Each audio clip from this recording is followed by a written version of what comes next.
뉴시티 교리문답 11번째 질문입니다. 하나님은 6번째 계명, 7번째 계명, 8번째 계명에서 무엇을 명하십니까? 하나님은 6번째 계명에서 이웃을 해하거나 미워하거나 적대시하지 말고 인내하며 화목하고 원수일지라도 사랑하라고 명하셨습니다.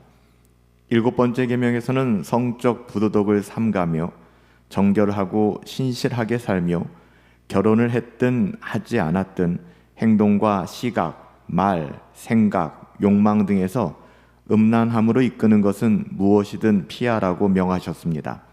마지막 6번째 계명에서는 다른 사람의 소유물을 허락 없이 가져가지 말며 우리가 누릴 수 있는 유익을 다른 사람에게 내어주라고 명하셨습니다. 10계명의 제6계명과 7계명과 8계명에 대하여 이야기하고 있습니다. 오늘 하나님께서 6번째, 7번째, 8번째 계명에서 우리에게 무엇을 명하고 있습니까? 이 질문들은 단순한 도덕적 명령을 넘어서 하나님께서 우리의 마음과 삶에서 무엇을 원하시는지를 잘 보여주고 있습니다.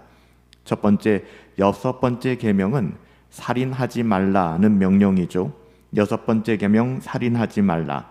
하지만 이 계명은 단지 외적인 행위, 즉 사람을 죽이는 행위를 금지하는 여기서 머물러 있지 않습니다.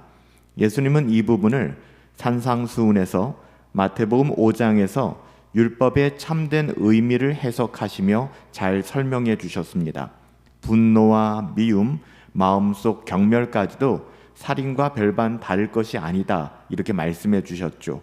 그러니까 꼭 사람을 죽이는 문제가 아니라 사람을 향하여 분노하거나 미워하거나 마음속에 경멸하는 태도가 있다면 이것은 살인과 똑같다라고 예수님께서 마태복음 5장에서 설명해 주신 거예요.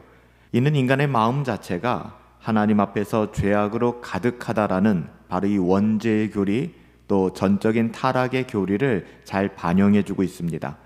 그래서 진정한 순종은 외적인 행위뿐만 아니라 우리 마음과 동기까지도 정결해야 하는 것이고요. 이웃을 사랑하는 그 삶으로 드러나야 하는 것입니다. 하나님은 우리에게 단순히 살인하지 말아라, 해치지 말아라가 아니라 원수까지도 사랑하며 화목하고 인내할 것을 마태복음 5장 44절에서 말씀하고 계세요. 아니, 명령하고 계세요. 이것은 하나님의 거룩하신 성품을 닮아가는 하나님의 자녀다운 삶을 우리에게 말씀하고 계신 겁니다. 두 번째, 7번째 계명은 간음하지 말라인데요. 간음하지 말라는 명령은 성적인 순결과 정절을 지키라는 것입니다. 이것은 인간관계뿐만 아니라 하나님과의 관계에서도 그대로 적용할 수 있습니다. 하나님과의 관계에서 우상을 섬기거나 하나님 아닌 다른 사람이나 물건이나 그 어떠함을 따라 살아가지 말라는 것이죠. 마음을 하나님 아닌 다른 것에 두지 말라는 것입니다. 이것은 영적인 간음이다 라고 성경은 이야기하고 있어요. 그래서 하나님께서는 하나님을 신랑으로 우리를 신부로 비유하여 말씀하시는 것입니다. 7번째 계명은 간음하지 말아라. 성적인 순결함, 정결함, 그리고 그 마음까지도 순결해야 됨을 이야기하는 것이고요. 대상은 하나님과 사람에게 동시에 적용될 수 있는 것입니다. 성경은 성과 결혼을 하나님이 창조하신 선물로 보고 있습니다. 그 안에서 성적 순결함은 굉장히 중요한 것이죠. 하나님은 성을 단순한 본능이나 감정이 아니라 언약적이고 신실한 결혼 관계 안에서 거룩하게 지키기를 원하세요. 따라서 마음의 음욕을 품는 것, 혹은 행동과 말, 생각에서 음란을 피하지 않는 것은 이 계명을 어기는 것입니다. 간음하지 말아라. 이 계명에 위반된다는 것이죠.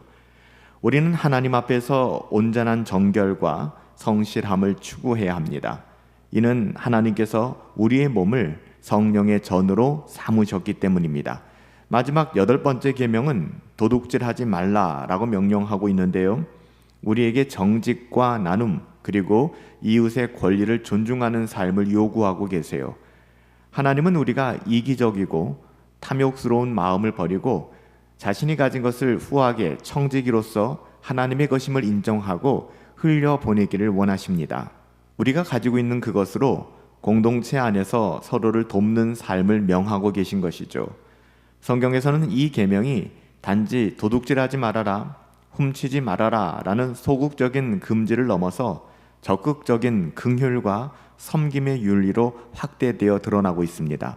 왜냐하면 하나님의 백성은 서로의 짐을 나누고 세상 가운데 하나님의 공의와 사랑을 실천하는 삶을 살아가야 되기 때문에 그래요. 그런데 여기서 중요한 신학적 포인트는 우리가 이 계명들을 지킬 수 있을까요? 그렇지 못하다는 것입니다.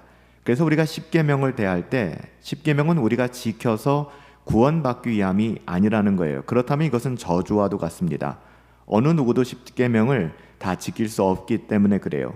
그래서 여기서 정말 중요한 신학적 포인트는 우리가 이 계명들을 완전하게 지키지 못한다는 사실을 인정하는 것입니다. 그래서 뭐가 필요해요? 그리스도 예수의 은덕이 필요한 것입니다. 은혜가 필요한 것입니다. 인간은 전적으로 타락했기 때문에 본성적으로 하나님께 반역하며 죄악된 마음을 가지고 살아갑니다. 따라서 십계명을 온전히 지키려는 우리의 노력은 언제나 불완전할 수밖에 없는 거예요. 그러나 성경은 이 문제에서 절망하지 말라고 이야기합니다. 왜냐하면 예수 그리스도께서 우리와 함께 하시기 때문에 그래요. 예수 그리스도께서 율법의 완전한 요구를 대신 다 이루어 주셨기 때문이라는 것이죠. 우리는 한 것이 없어요. 우리는 율법 앞에서 좌절합니다. 절망합니다. 하지만 예수 그리스도께서 율법의 완전한 요구를 온전히 이루셨기 때문에 그분의 의가 값없이 우리에게 전가되어 우리는 복음의 은혜 위에서 이제는 계명을 순종하며 누릴 수 있게 된 것입니다. 예수님 때문에 가능한 거예요. 이 은혜는 우리를 자유케 하며 두려움 없이 하나님께 나아가도록 하고 또 진정한 사랑과 순종을 실천할 수 있는 에너지를 공급해 줍니다. 그 에너지가 우리로부터 말미암은 것이 아닙니다.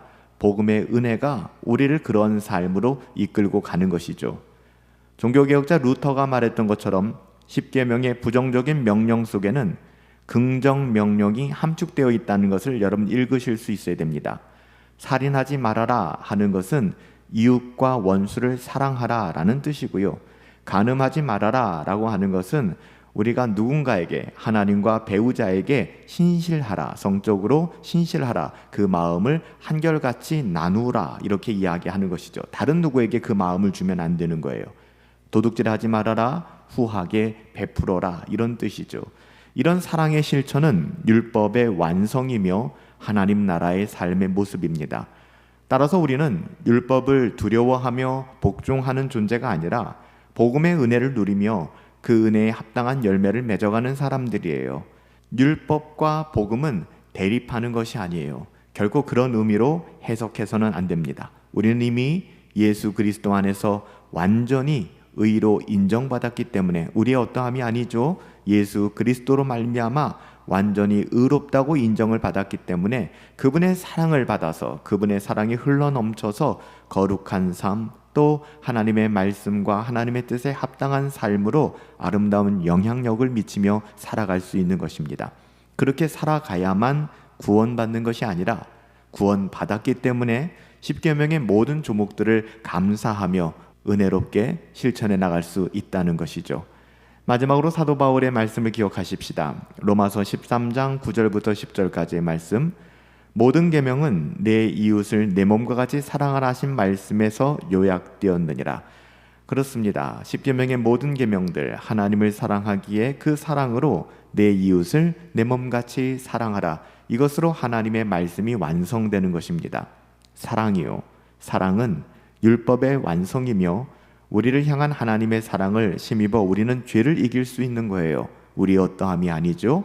하나님의 뜻을 이루어 살 수 있는 것도 우리의 능력과 우리의 자질이 아닙니다. 하나님의 사랑에 기대어 하나님의 은혜가 격발되어 우리 삶이 그렇게 흘러가는 것입니다. 이 계명들을 마음에 깊이 새기며 복음 안에서 참된 순종과 거룩한 삶, 경건을 애쓰며 살아갈 수 있게 되기를 축복합니다. 하나님께서 우리를 부르시고 그분의 은혜로 우리를 살리셨기에 이제 그 은혜에 응답하는 삶으로 우리는 세상의 빛과 소금이 되어 살아가야 하는 것입니다. 뉴시티 교리문답 우리가 계속해서 십계명을 살펴보고 있는데요. 오늘 6번째 계명, 7번째 계명, 8번째 계명에서 무엇을 명하고 있는지를 묻고 있습니다. 하나님은 6번째 계명에서 이웃을 해하거나 미워하거나 적대시하지 말고 인내하며 화목하고 원수라고 할지라도 사랑하라고 명하셨습니다. 7번째 계명에서는 성적인 부도덕을 삼가고 정결하고 신실하게 살아가며 결혼을 했든지 하지 않았든지 우리의 행동과 시각과 말과 생각과 욕망 등에서 음란함을 멀리하고 음란함으로 이끄는 모든 것 그 무엇이든지 피하라고 명령하셨습니다. 마지막 8번째 계명에서는 다른 사람들의 소유물을 허락 없이 가져가지 말고, 이것은 말도 안 되는 것이고요. 더 나아가서 우리가 누릴 수 있는 유익마저도 다른 사람들에게 기꺼이 나누어 주라고 명령하셨습니다. 살아계신 아버지 하나님, 십계명은 우리가 지켜서 구원받으라고 주신 것이 아닙니다. 구원받은 하나님의 자녀들이 하나님의 은혜와 사랑을 깊이 누리게 될 때 우리가 마땅히 추구하게 되는 것, 하나님의 선하신 뜻이 무엇인가를 우리에게 분명히 알려주신 것입니다. 우리는 하나님의 자녀들입니다. 하나님의 선하신 뜻에 이끌려 살아갈 때 우리는 진정 행복한 삶을 살아가게 될 것입니다.